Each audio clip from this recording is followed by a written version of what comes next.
সকালবেলা ঘুম থেকে ওঠার পর একটা লিঙ্ক পেলাম, যে লিঙ্কটাতে দেখলাম যে নিলয় সঞ্চিতাদের যে ব্লগটা, আমার ব্লগটা, সেটা নাকি হ্যাকার থেকে ফেরত পেয়েছে।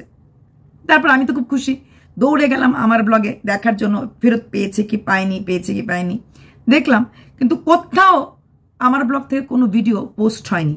তোমাদের মনে হয় একটা 50K চ্যানেল, যে চ্যানেলটার জন্য এত কষ্ট করছিল, সেই চ্যানেলটা ফেরত পাওয়ার পরও ওরা কোনো ভিডিও 1 মিনিটের বা একটা শর্টস হলো দেবে না? দেখুন বন্ধুরা, আমরা খুব ব্যস্ত আছি তাই ভিডিও পোস্ট করতে পারছি না। একটা কথা, আমরা আমাদের ভিডিও চ্যানেল ফেরত পেয়েছি এরকম। তারপরে বসে নিলাম যে মন্দিরা হয়তো বলবে, দেখলাম না, কোথাও মন্দিরার কোনো আপডেট নেই, আকাশ বাপ্পির কোনো আপডেট নেই।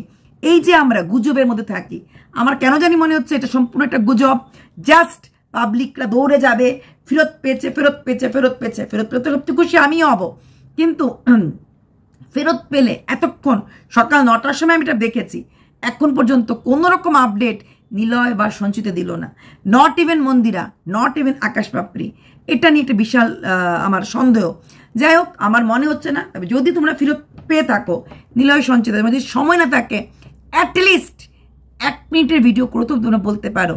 নাকি কোনো ভুয়ো লোক পাবলিসিটি স্টান্ট হিসাবে, পাবলিসিটির জন্য এই গুজব রটালো। মানুষ গুজব যে কোনো ব্যাপার রটাতে পারে, কারণ যখনই কেউ বলবে ফেরত নিয়ে আসলাম, দেখুন আমার ব্লগের চ্যানেলটা আমি ফেরত নিয়ে আসলাম, হ্যাকারদের কাছ থেকে ফেরত নিয়ে আসলাম, এরকম কথা দিয়ে যদি কেউ থাম্বনেল দেয়, তবে তো নিশ্চয়ই রে লোক তেড়ে যাবে সেই ভিডিওটা দেখতে। কিন্তু আমি কিন্তু কোথাও সেই ভিডিওটার থেকে ওদের ঘরে ঘুরেও কোথাও পেলাম না কোনো রকম আপডেট। প্লিজ নিলয় সঞ্চিতা, তোমাদের জন্য এই কথাটা, যদি সত্যি তোমরা ফেরত পেয়ে থাকো, তোমরা ব্যাপারটা ক্লিয়ার করো। আর যদি এটা মিথ্যা হয়, সেই ছেলেটাকে গিয়ে ডাইরেক্ট লিখো যে কেন তুমি মিথ্যা গুজব রটাচ্ছ।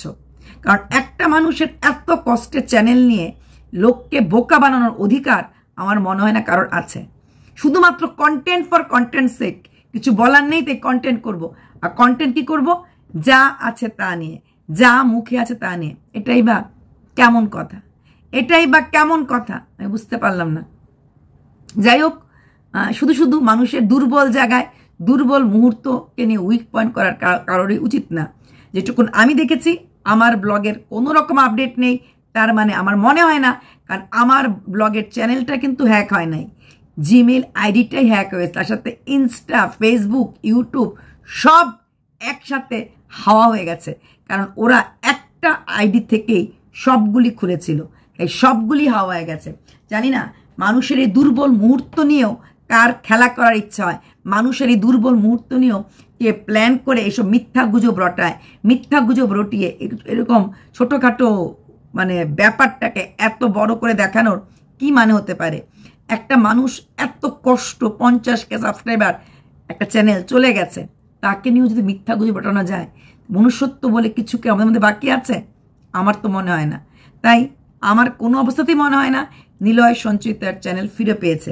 আর যদি ফিরে পেয়ে থাকে, সকালে সেটা দিয়েছে ব্লগ, কেন নিলয় সঞ্চিতা এতক্ষণ পর্যন্ত আপডেট দিল না? আর যদি সত্যি ফিরে পেয়ে থাকো আর এতক্ষণ ধরে তোমরা আপডেট দাও নি, তাহলে কিন্তু খুব ভুল করেছো। আমরা যারা তোমাকে ভালোবাসি, তোমার ভিউয়ার্স যারা তোমাকে ভালোবাসে, তারা কতটা খুশি হবে বলো তো যদি তোমাদের চ্যানেলটা ফেরত পাওয়া যায়। তাহলে কেন তোমরা দেরি করলে? এটা আমি বলবো যে তোমরা আপডেট দিতে দেরি করো যদি তোমরা ফেরত পেয়ে থাকো। আর যদি ফেরত না পেয়ে থাকো, আমি আবার বলবো যে ভাইটা এই মিথ্যা গুজব রটিয়েছে, নিশ্চয়ই তাকে গিয়ে প্রশ্ন করার মতো ক্ষমতা নিলয় এবং সঞ্চিতের আছে। শুধুমাত্র কন্টেন্টের জন্য কন্টেন্ট করে মানানো হয় না। কন্টেন্ট করার আগে সে কন্টেন্ট নিয়ে ভাবতে হয়, আমি এটা বলছি তার মাঝে সত্যতা কতটুকুন আছে বা সত্যতা কি আছে, সেটা কিন্তু দেখার খুব দরকার আছে। চলো, বাই।